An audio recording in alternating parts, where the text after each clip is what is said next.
사람은 누구나 따뜻함에 끌립니다. 무심한 말보다 부드러운 말에, 차가운 눈빛보다 다정한 미소에 마음이 스르르 풀리곤 합니다. 그래서 다정한 사람을 만날 땐 왠지 모르게 마음이 놓이게 됩니다. 하지만 그 다정함이 진심이 아닐 때 이야기는 달라지게 됩니다. 겉과 속이 다른 사람은 늘 친절이라는 옷을 입고 다닙니다. 말투는 부드럽고 표정은 상냥하며 언제나 괜찮아, 난 내 편이야 라고 말합니다. 그 다정함은 마치 아침 햇살처럼 느껴지기도 합니다. 하지만 유독 그 사람을 만난 뒤 마음이 뒤숭숭해지고 작은 불안이 가슴속에 내려앉는다면 그것은 하나의 신호일지도 모릅니다. 이들은 상대가 무엇을 원하는지 정확히 알고 있습니다. 언제 웃어야 하는지, 어디서 감탄해야 하는지, 어떤 타이밍에 다정한 말을 던져야 마음을 얻을 수 있는지를 놀라울 정도로 잘 파악하고 있습니다. 하지만 그것은 배려가 아니라 기획입니다. 상대를 위한 것이 아니라 자신이 원하는 것을 얻기 위한 수단일 뿐입니다. 이런 사람과의 대화는 늘 어딘가 기울어져 있습니다. 겉보기에는 공감하는 듯하지만 결국 모든 주제가 그 사람 이야기로 흘러갑니다. 당신의 감정은 흘러간 물처럼 스쳐 지나가고 맙니다. 그들은 마치 배우처럼 감정을 연기합니다. 진짜 감정이 아니라 필요한 만큼만 보여주는 감정입니다.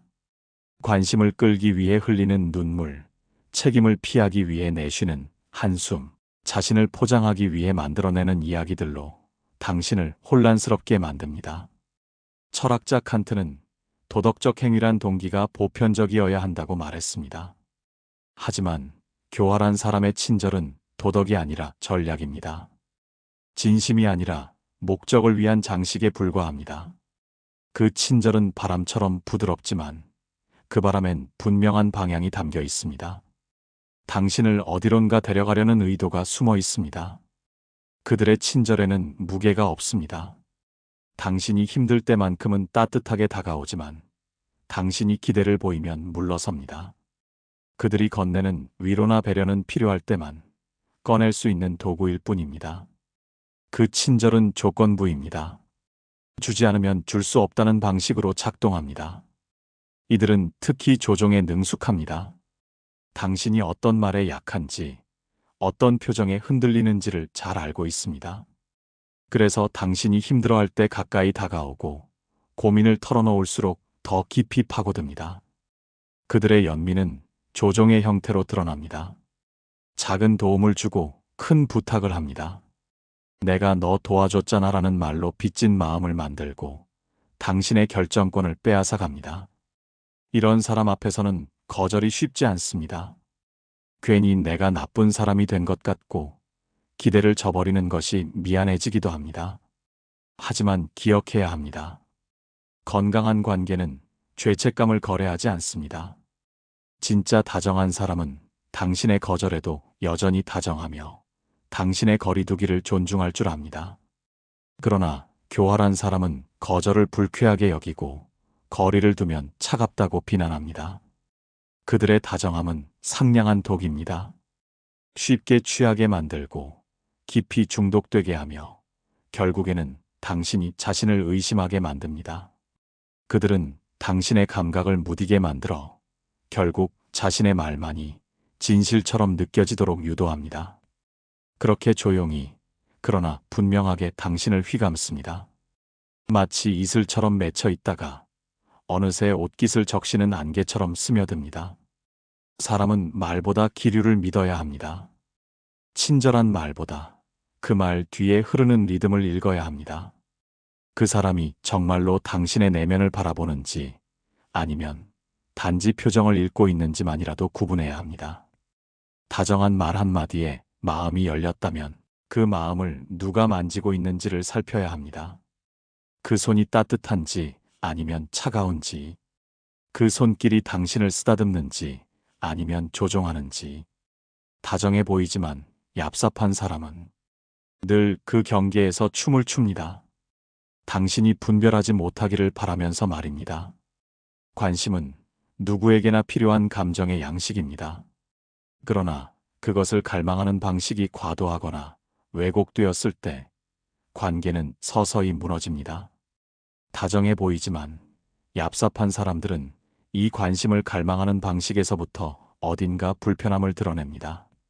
그들은 늘 주목을 받고 싶어 하며 그 관심이 사라지는 순간 존재감까지 사라질까 두려워합니다. 그래서 늘 누군가의 눈길 안에 있고 싶어 합니다. 말투는 조심스럽지만 말의 구조는 언제나 자신을 향해 있습니다. 이야기의 출발은 타인이지만 종착지는 자신이어야 비로소 안도합니다. 이들은 친절을 연기합니다. 그 연기는 대단히 자연스럽고 세련되어 있어 처음 만난 사람은 그 진심을 구분하기 어렵습니다. 하지만 시간이 흐를수록 친절 뒤에 있는 계산이 보이기 시작합니다. 그들의 친절은 늘 교환 조건이 있습니다. 도움을 주고 나면 반드시 대가를 기대합니다. 그것이 감사의 인사든, 자리를 내어주는 것이든, 아니면 조용한 복종이든, 친절은 일종의 투자이며 그 투자에 대한 수익이 돌아오지 않으면 언제든 철회할 수 있다는 입장을 견지합니다. 내가 그때 어떻게 해줬는데 라는 말은 그들이 자주 꺼내는 문장입니다. 도와준 순간부터 이미 마음속에 장부가 펼쳐져 있고 그 장부의 균형이 맞지 않으면 불편함을 감추지 않습니다. 이들은 자신의 친절에 의미를 부여하며 타인을 심리적으로 압박합니다. 겉으로는 아무 말도 하지 않지만 미묘한 표정과 침묵 속에 섭섭함과 실망을 녹여내어 상대가 죄책감을 느끼게 만듭니다. 이렇게 만들어진 감정의 빚은 다음 요구를 위한 기반이 됩니다. 그러다 상대가 그 기대에 미치지 못할 때 그들은 무심하게 돌아섭니다. 아니, 무심한 척 돌아섭니다. 사실은 감정적 거래가 끝났다는 신호를 조용히 보내는 것입니다. 당신이 몰랐을 뿐, 그 관계는 처음부터 기울어져 있었습니다. 관심을 받기 위해 때로는 불행을 과장하고 약함을 연기하기도 합니다.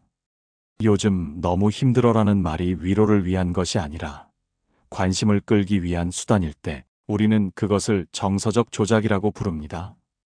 이들은 동정심을 자극하여 타인을 붙들고 그 동정심 위에 관계를 쌓습니다. 그러나 그 위태로운 기반은 언젠가 무너질 수밖에 없습니다. 상대가 지치거나 더 이상 응답하지 않을 때 그들은 또 다른 대상에게로 이동합니다. 관심은 이들에게 있어 생존의 방식입니다. 단지 따뜻한 시선이 필요한 것이 아니라 그것으로 정체성을 확인하고 존재감을 증명하려 하기 때문입니다. 어린 시절 충분한 애정을 받지 못했거나 인정받는 경험이 적었던 사람일수록 이 욕망은 왜곡되기 쉽습니다.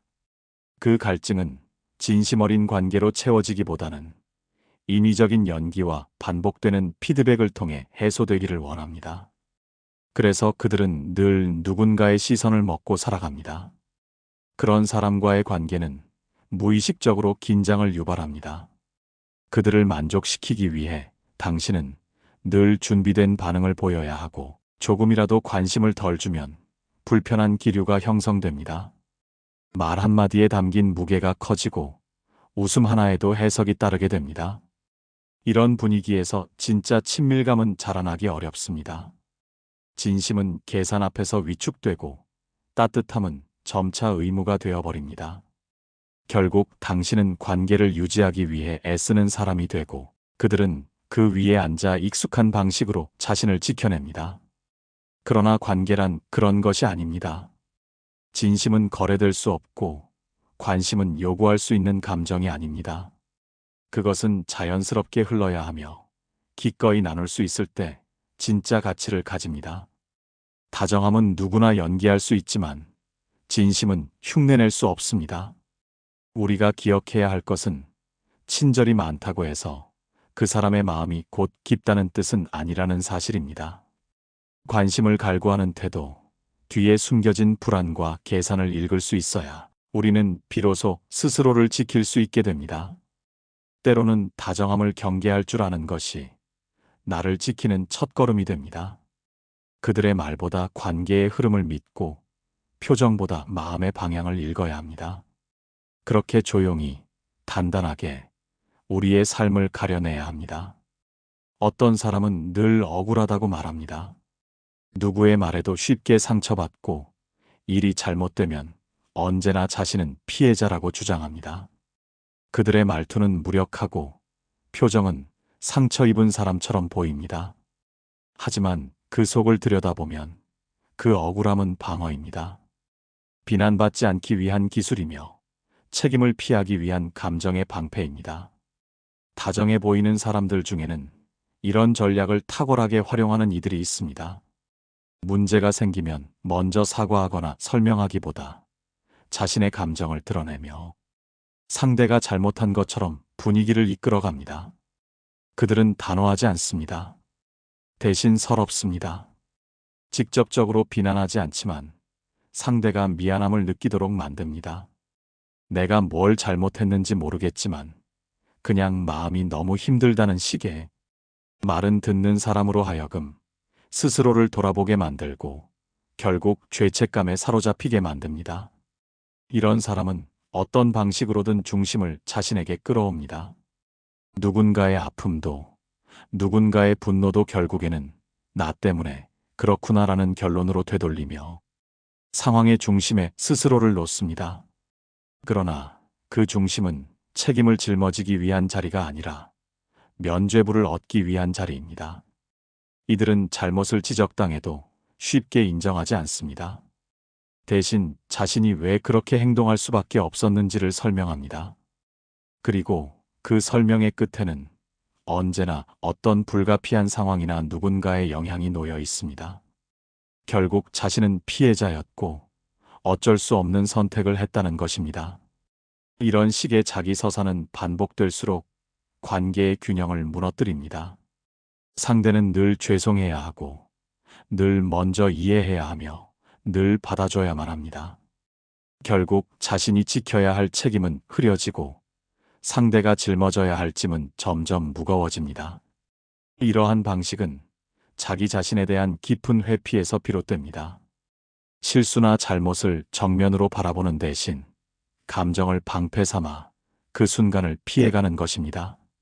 하지만 감정은 면죄부가 될 수 없습니다. 눈물은 책임을 지우지 않고 억울함은 진실을 증명하지 않습니다.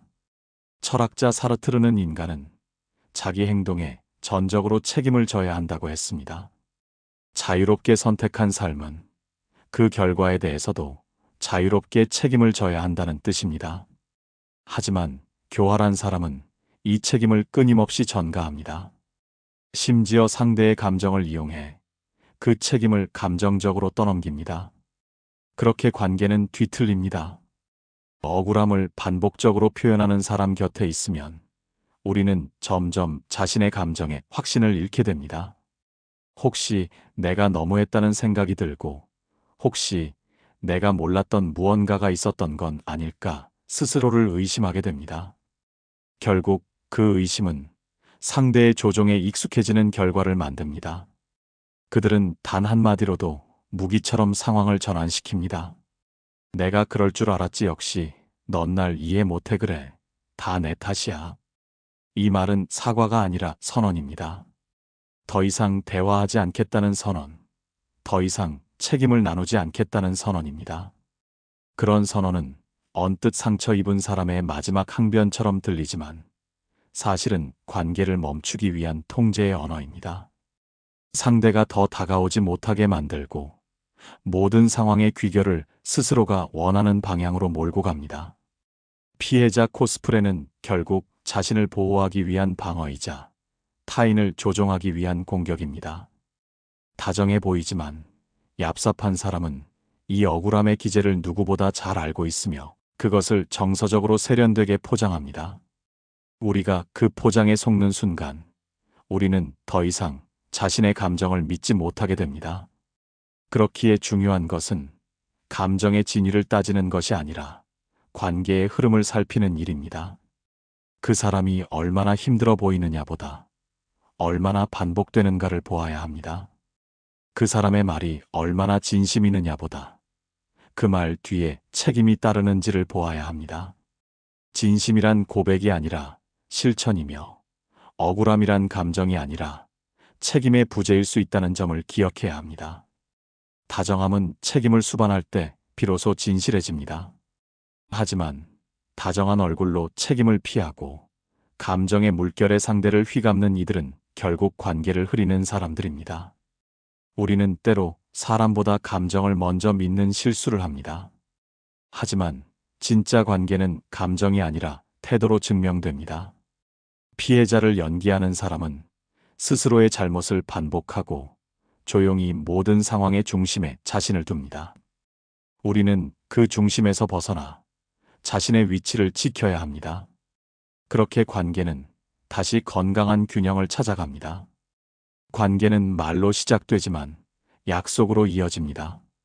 그 약속이 반복적으로 지켜질 때 우리는 신뢰라는 이름으로 그 사람을 마음에 들입니다.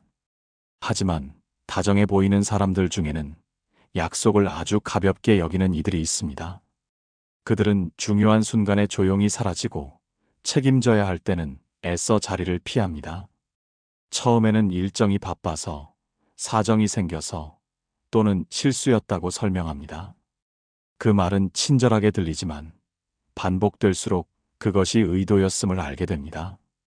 약속은 그들에게 상황에 따라 바뀔 수 있는 임시적 감정일 뿐이며 필요할 때만 꺼내는 장식품처럼 소비됩니다. 그들은 자주 말합니다. 미안해. 다음엔 꼭 지킬게. 하지만 그 말은 기억의 다짐이 아니라 잊히기 위한 주문처럼 쓰입니다. 결국 상대만 기다리고 상대만 실망하며 상대만 관계를 지키려 애쓰게 됩니다. 이러한 태도는 단순한 건망증이나 게으름이 아닙니다. 그 안에는 타인을 대하는 기본적인 존중의 부족이 숨어 있습니다. 누군가의 시간을 우습게 여기고 누군가의 감정을 쉽게 흘려보내며 누군가의 기대를 소모품처럼 다루는 방식은 결코 우연이 아닙니다. 그런 사람은 약속을 통해 관계를 맺는 것이 아니라 약속을 통해 관계를 지배하려 합니다. 지키지 않아도 되는 약속을 계속 만들고 그 과정에서 타인의 기대와 실망을 반복적으로 유도합니다. 이 과정에서 감정의 주도권은 항상 그들 손에 있습니다. 당신이 실망하면 그들은 더 미안해 보이려 하고 당신이 따지면 그들은 상처받은 표정을 지으며 자신이 피해자라고 말합니다. 그렇게 상황은 언제나 다시 처음으로 돌아가고 당신은 또다시 같은 지점에 서서 그 사람을 기다리게 됩니다. 약속의 의미가 흐려지는 순간 관계는 방향을 잃습니다. 처음에는 괜찮아, 이해해라며 스스로를 다독이지만 반복되는 약속 불이행은 결국 당신의 믿음을 마모시킵니다. 그리고 그 믿음이 부서질 즈음 그들은 다시 다정하게 다가옵니다. 여전히 따뜻한 말투로, 미안한 눈빛으로, 다음엔 꼭 지키겠다며 다시 손을 내밉니다. 그 순간 우리는 착각하게 됩니다. 이번엔 정말일지도 몰라. 하지만 그 믿음은 실망의 전조일 뿐입니다. 그들은 본질적으로 약속을 관계의 도구로 사용하는 사람들입니다. 자신에게 유리할 때만 지키고 손해가 되거나 귀찮아지면 슬그머니 외면합니다. 그리고 그 외면은 설명보다 미묘한 태도로 드러납니다. 문자의 답이 늦고 약속에 대한 언급을 피하며 자신의 상황을 강조해 이해를 유도합니다. 하지만 그 이해는 요구이지 진심 어린 요청이 아닙니다. 당신의 선의를 이용해 관계를 이어가는 방식일 뿐입니다. 니체는 인간의 본질을 힘의 의지로 설명하며 우리가 도덕적 가면을 쓰고 관계를 맺는 이유는 결국 자기 이익을 위해서라고 말했습니다. 그런 관점에서 본다면 이들은 자신의 힘을 과시하기 위해 그리고 상대의 자율성을 조금씩 잠식하기 위해 약속을 이용하는 셈입니다. 그들이 약속을 쉽게 어기는 이유는 그 약속이 당신에게만 의미 있기 때문입니다. 그들에게는 애초에 무게 없는 말이었고 당신만이 그 말에 의미를 부여하며 기다렸던 것입니다. 그렇기에 상처도 당신 몫이 됩니다. 우리는 왜 그런 사람과의 관계를 끊지 못할까요? 어쩌면 그 다정한 말투와 미안해하는 표정이 아직도 진심처럼 느껴지기 때문일지도 모릅니다. 하지만 진짜 진심은 반복 속에서 드러납니다. 그 사람이 같은 실수를 반복한다면 그건 실수가 아니라 태도입니다. 한 번의 약속은 우연일 수 있지만 반복되는 약속 불이행은 습관이며 그 사람의 진짜 모습입니다. 관계는 약속이 아니라 반복되는 행동 속에 살아 있습니다. 그리고 그 반복은 반드시 신뢰를 포함해야만 진짜 관계가 됩니다. 다정한 말과 따뜻한 표정 뒤에 숨어 있는 무책임함을 분별할 수 있어야 합니다. 그 분별이야말로 나를 지키는 첫걸음이며 관계의 균형을 되찾는 시작입니다. 처음엔 누구에게나 친절합니다.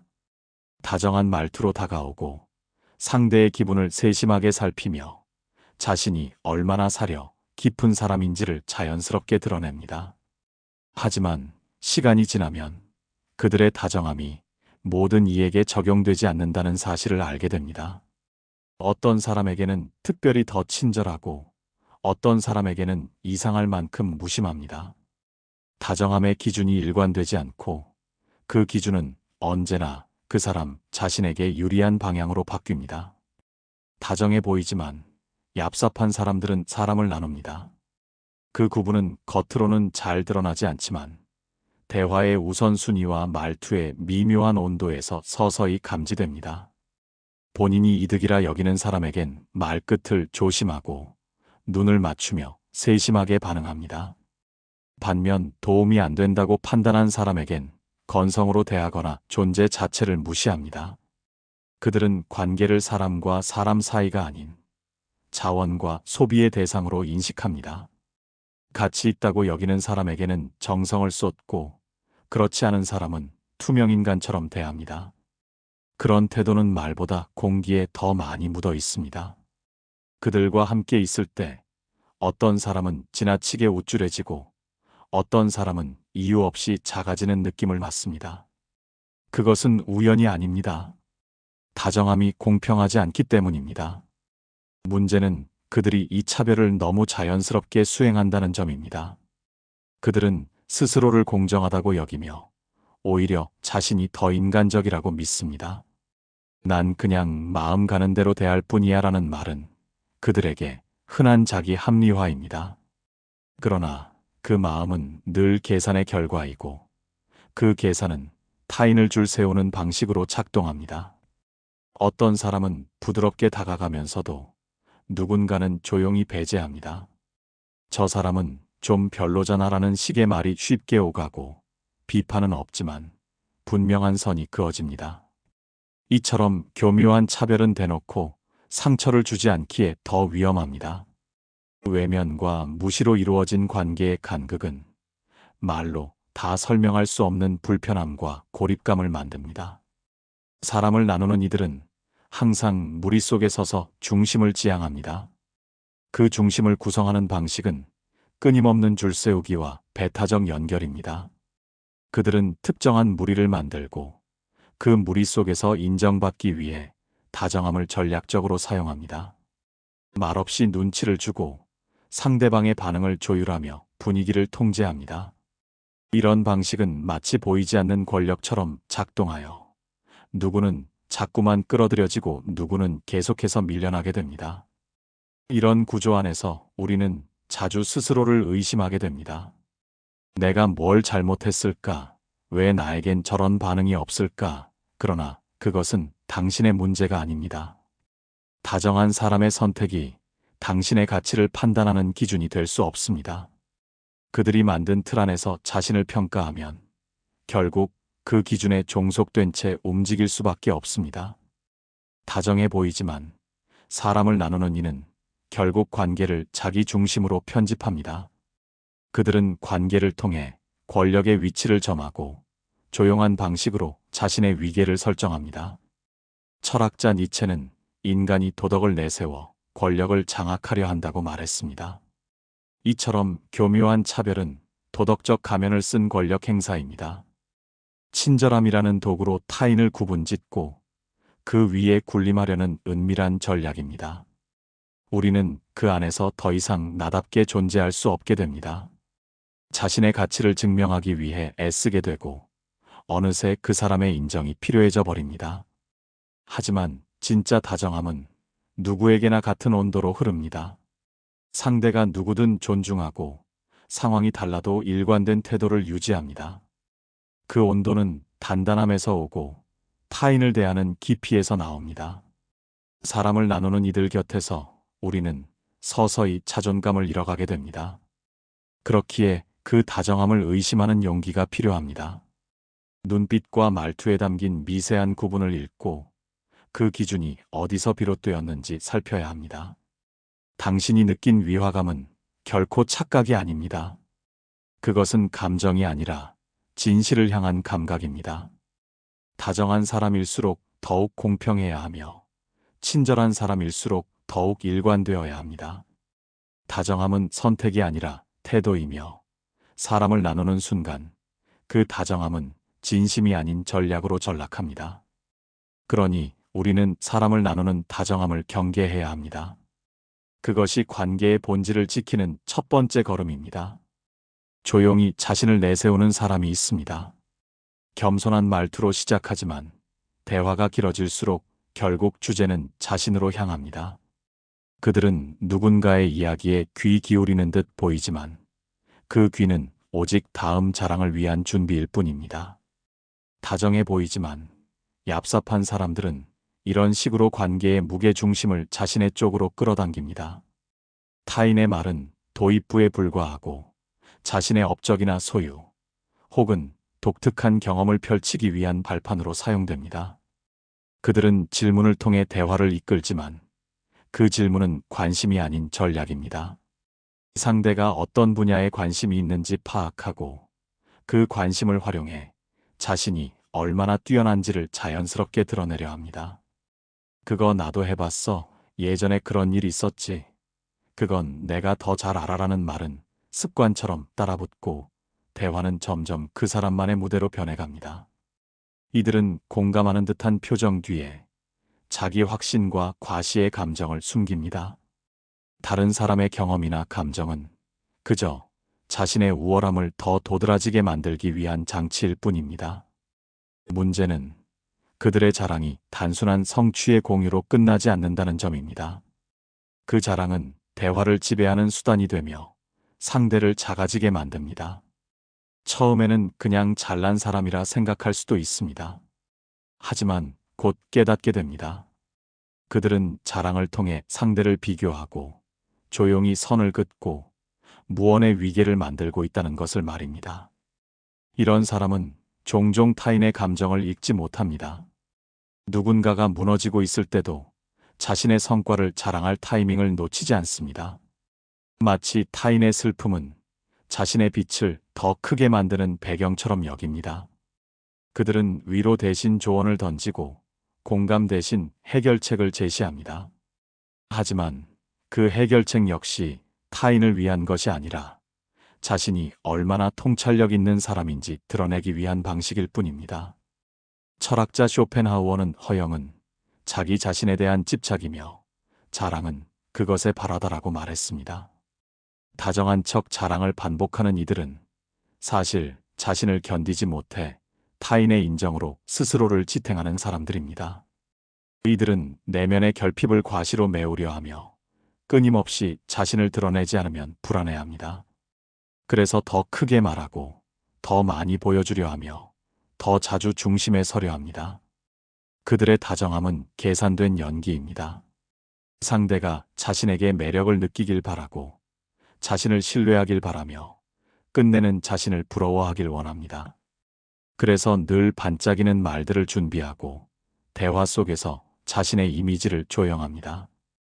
당신이 그 사람과 함께 있을 때 자주 위축된다면, 당신의 이야기보다 그 사람의 이야기가 늘 우선된다면 그것은 단지 성격 차이의 문제가 아닙니다.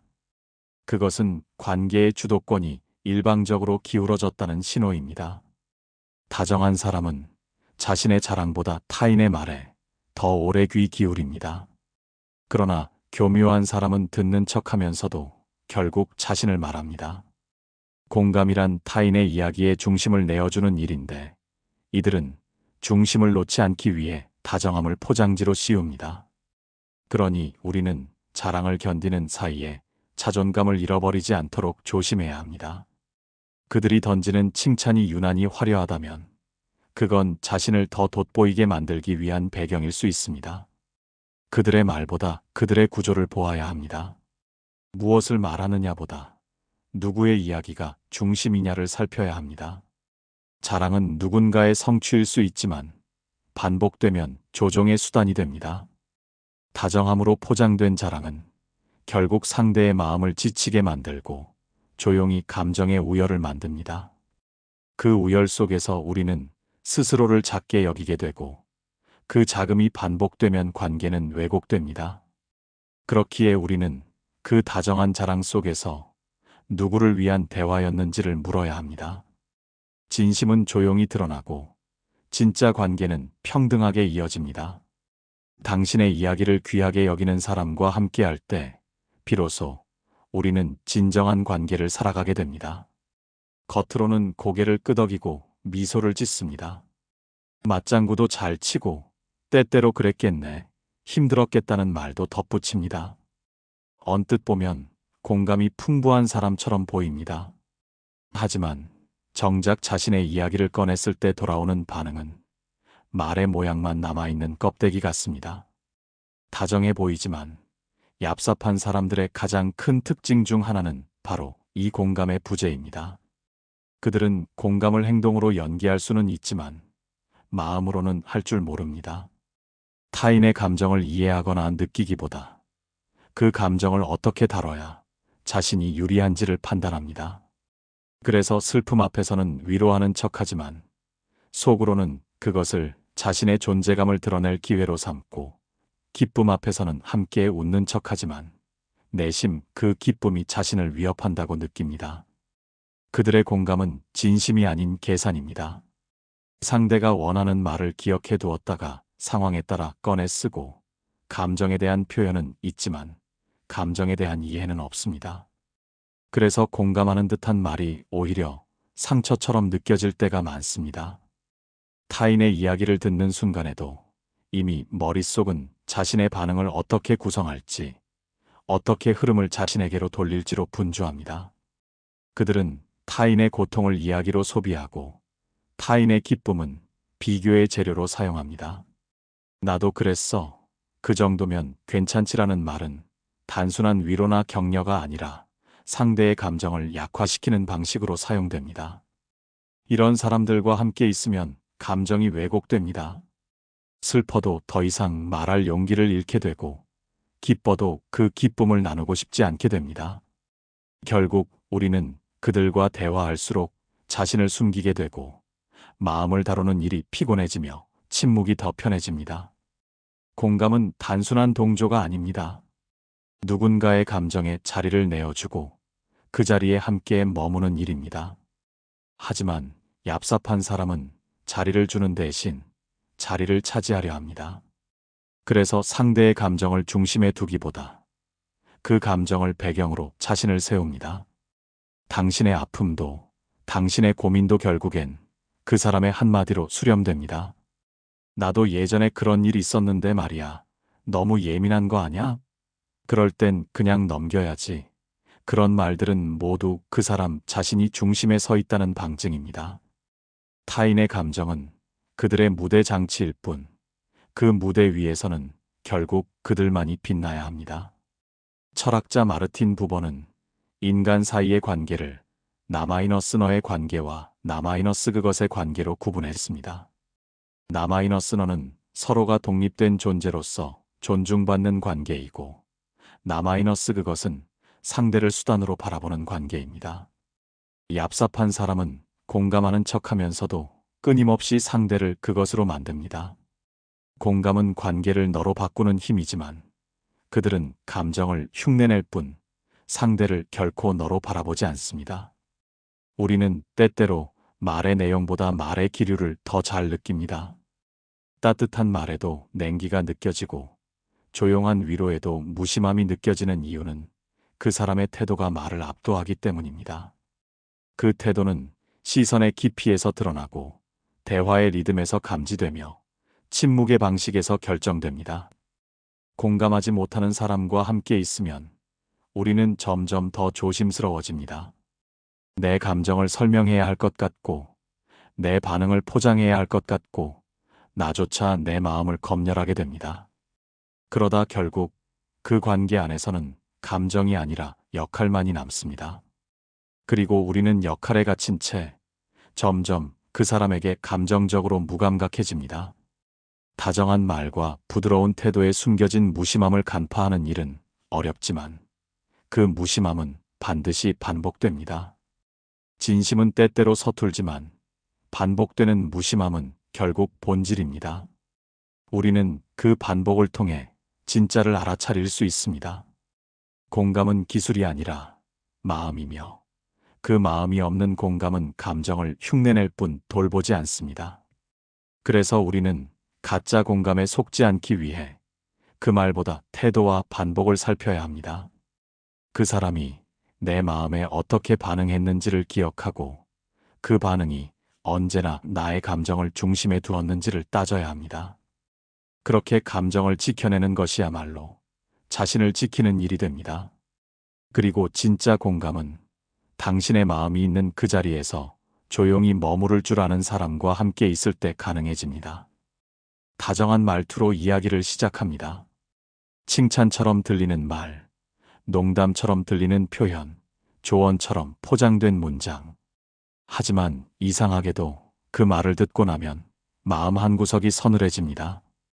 그 사람은 웃고 있고 분위기는 부드럽지만 나는 왠지 모르게 작아진 느낌이 듭니다. 다정해 보이지만 얍삽한 사람들의 특징 중 하나는 바로 이렇게 남을 교묘하게 깎아내리는 방식입니다. 그들은 노골적으로 비난하지 않습니다. 대신 상대가 스스로를 의심하도록 만드는 말을 합니다. 넌 너무 순해. 그런 건 내가 몰라서 그래. 이제 좀 어른스럽게 굴어야지. 겉으론 조언이고 걱정이지만 그 말은 결국 상대의 결함을 부각시키는 방식입니다. 그것은 상처를 주지 않는 듯 하면서도 상대의 자존감을 서서히 무너뜨립니다. 그들은 비난을 유머로 포장하고 조롱을 애정처럼 말합니다. 듣는 사람만 상처를 느끼고 말한 사람은 여전히 친절한 얼굴을 하고 있으니 그 감정은 어디에도 명확히 표현되지 못합니다. 그래서 우리는 종종 그 말이 나쁘다고 느끼면서도 제대로 화를 내지 못합니다. 혹시 내가 너무 예민한 건 아닐까? 내가 오해한 건 아닐까? 스스로를 검열하게 됩니다. 이처럼 얍삽한 사람은 타인의 자존감을 무너뜨리는데 능숙합니다.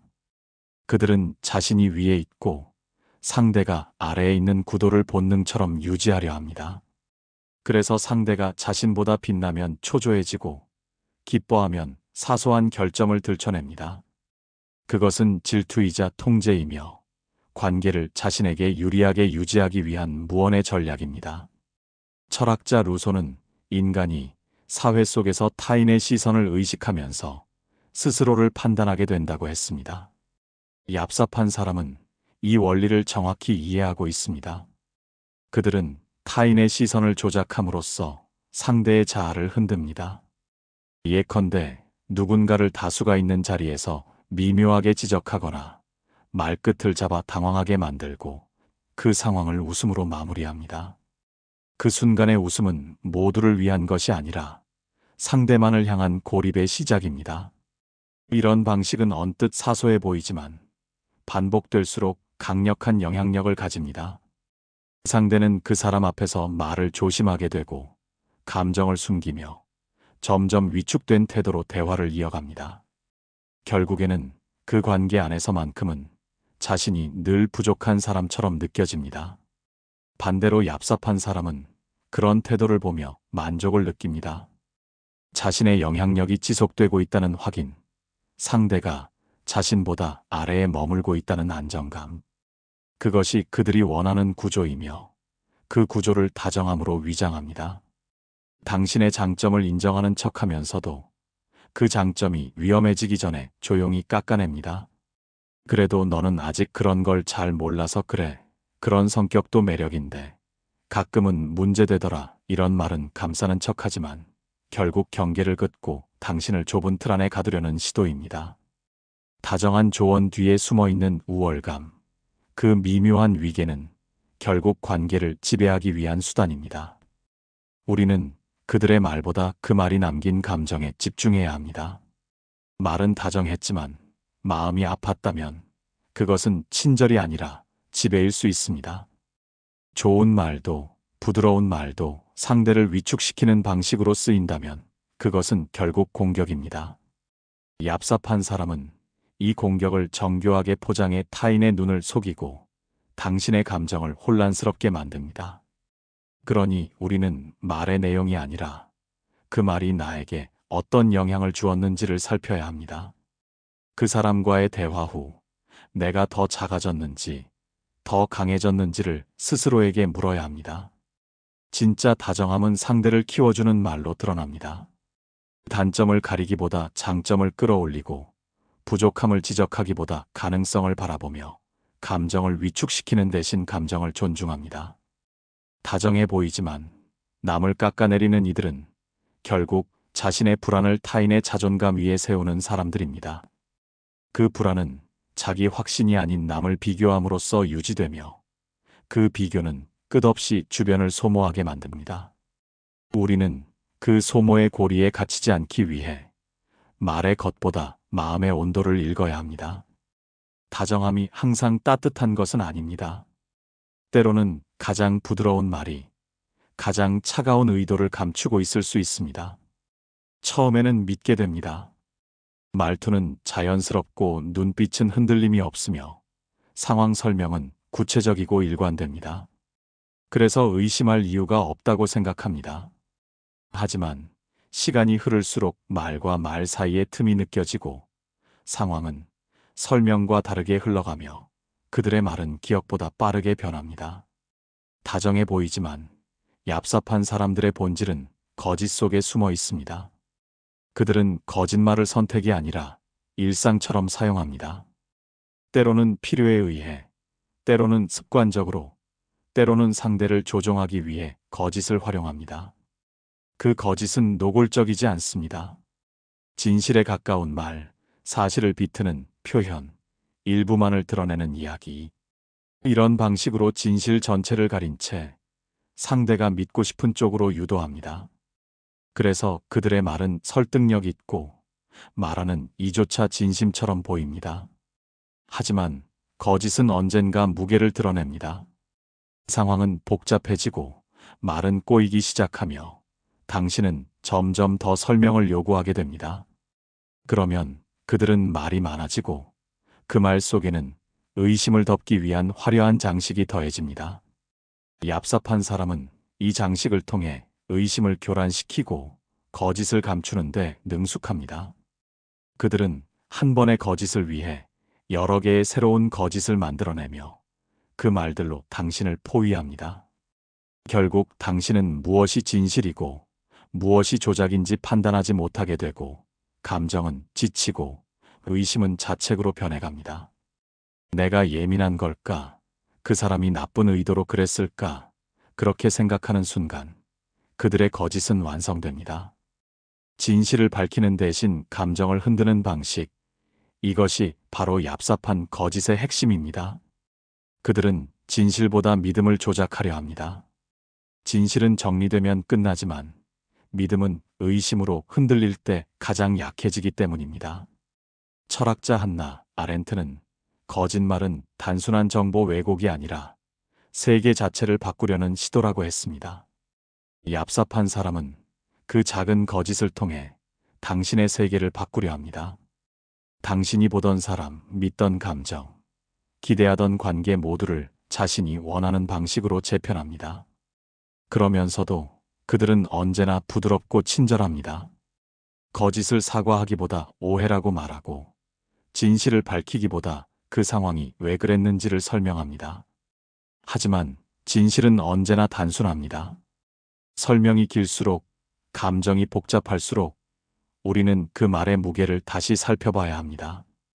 거짓은 진실처럼 보이려 할수록 더 많은 노력을 요구하고 그 노력은 결국 표정과 말투, 침묵과 눈빛 속에서 드러나기 마련입니다.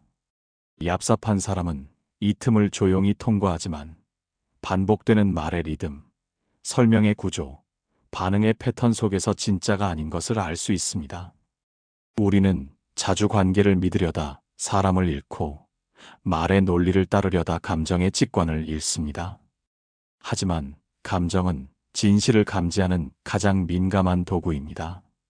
이상하게 불편했던 대화, 설명은 충분했지만 납득되지 않았던 말, 논리적으로 맞지만 마음이 수긍하지 않았던 순간, 그 모든 것이 이미 당신이 진실에 다가가고 있었다는 증거입니다.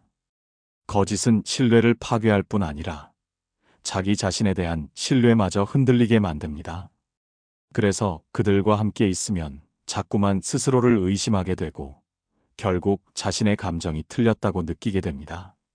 하지만 틀린 것은 감정이 아니라 감정을 이용한 그들의 방식입니다. 우리는 말의 내용보다 말이 만들어낸 흐름을 믿어야 합니다. 진실은 언제나 일정한 흐름을 가지며 거짓은 자주 흔들리고 꼬입니다. 그 흐름을 감지할 수 있다면 우리는 다시 자신을 믿을 수 있게 됩니다. 다정한 말이 많을수록 진심은 조용해야 합니다. 말보다 일관된 행동, 설명보다 평온한 표정, 감정보다 정직한 태도.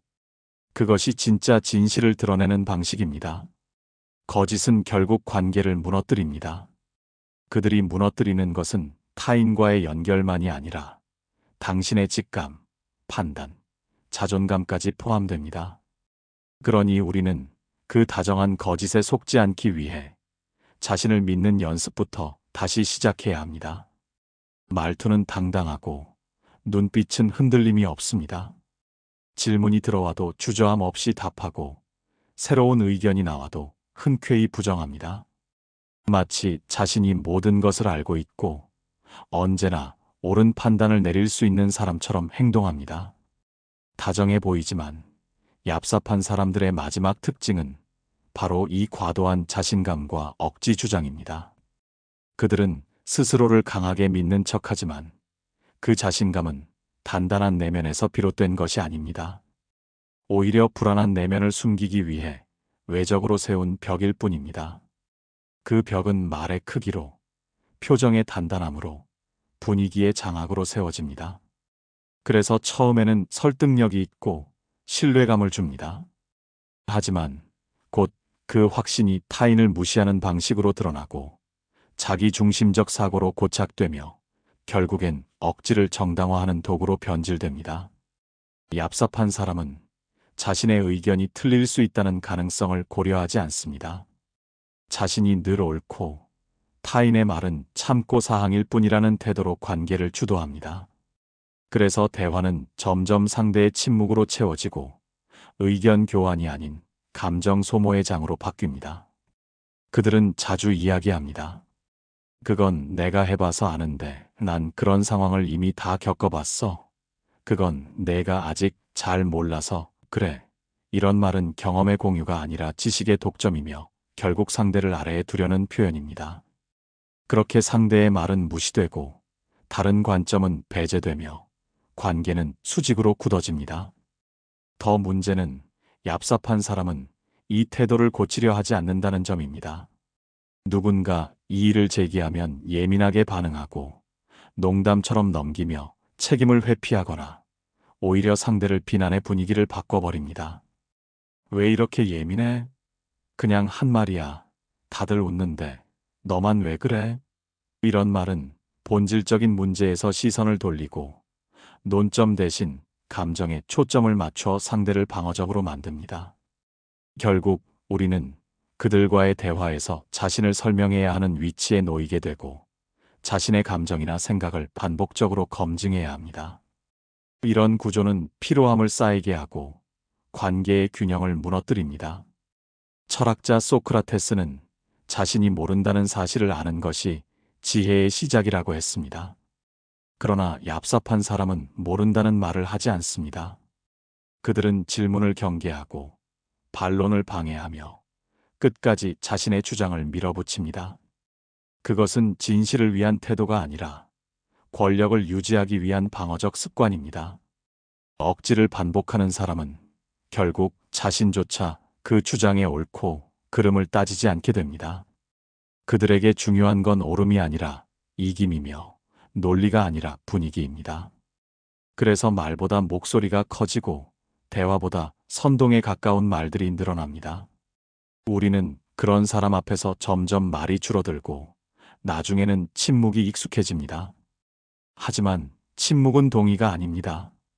침묵은 때때로 포기이며 관계를 위한 인내일 뿐입니다. 그리고 그 인내는 어느 순간 스스로에 대한 배신으로 돌아옵니다. 다정함을 가장한 억지는 결국 관계를 피로하게 만듭니다. 상대의 의견을 존중하지 않고 반론에 귀 기울이지 않으며 자신의 주장만을 관철시키려는 태도는 상대방의 자율성과 감정을 지속적으로 짓밟습니다.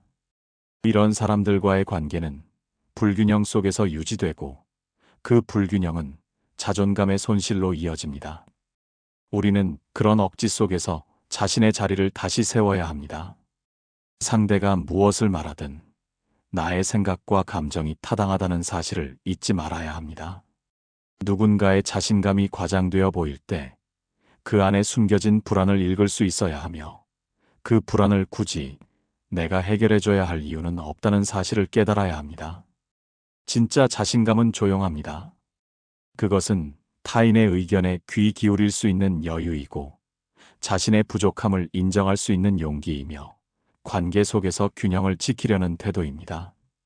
다정해 보이지만 억지스러운 사람에게 필요한 건 상대의 침묵이 아니라 경계입니다. 우리는 그 경계를 명확히 하고 자신의 자리를 지켜야 합니다. 그래야 관계가 무너지는 것이 아니라 내가 무너지지 않을 수 있습니다. 지금까지 다정한 얼굴 뒤에 숨은 교묘한 마음들을 함께 들여다보았습니다. 우리는 모두 다정한 사람 곁에서 안도하고 싶지만 때로는 그 다정함이 내 마음을 흔드는 칼날이 되기도 합니다. 관계 속에서 중요한 것은 말이 아니라 방향이며 따뜻함이 아니라 일관성입니다. 당신의 감정은 틀리지 않았고 그 작은 불편함은 진실을 향한 감각이었을지도 모릅니다. 이 이야기가 당신의 마음을 지키는 작은 거울이 되었기를 바랍니다. 당신은 누구보다 소중한 존재이고 그 어떤 얍삽한 말과 표정도 당신의 가치를 결정지을 수 없습니다. 함께 걸어온 이 여정이 의미 있었다면 지금 좋아요와 구독으로 당신의 생각을 들려주세요. 그것이 우리가 이 이야기를 계속 이어가는 가장 따뜻한 방식이 될 것입니다. 다음 이야기에서 또 만날 수 있기를 바랍니다. 고맙습니다.